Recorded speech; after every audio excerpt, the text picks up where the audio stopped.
রায় কার্যকর করার জন্য এটা সরকারের যে মেকানিজম আছে সেই মেকানিজমের সরকার আগাবে। সেখানে অ্যাটর্নি জেনারেলের ভূমিকা নাই। অ্যাটর্নি জেনারেলের কাছে যদি আসে অ্যাটর্নি জেনারেল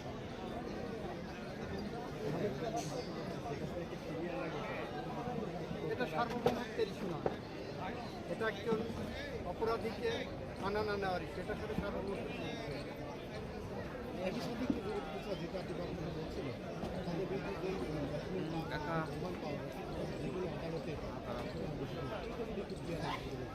কারণ প্রথম কথা হলো যে আপনি একটা ক্রিমিনাল কেস প্রমাণ করতে যে দেখবেন ঘটনাটা ঘটেছে কিনা। তো বাংলাদেশে 1400-র উপরে মানুষ মারা গেছে, এটা সবাই জানে। দ্বিতীয়ত হলো কে ঘটিয়েছে, এটা সবাই জানে কারা ঘটিয়েছে। আইন শৃঙ্খলা রক্ষাকারী বাহিনী, পত্র পত্রিকা সাক্ষ্য সব আসছে। কার নির্দেশে ঘটিয়েছে সেটা তার কণ্ঠ ফরেন্সিক টেস্ট করে করা হয়েছে।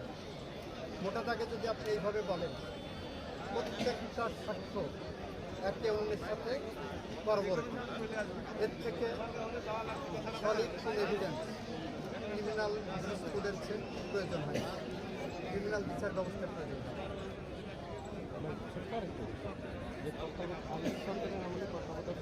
বাতিল করা হয়েছে, পরবর্তীতে মানুষ ভোট দিতে পারে। আবার আপনারা নির্বাচন করছে সেই ব্যবস্থাটা চালু করবে।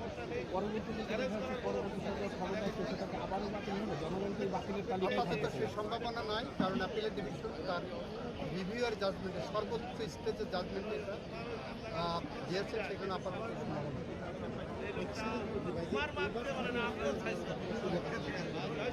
আইনগতভাবে আছে জাজমেন্ট প্রসপেক্টিভ।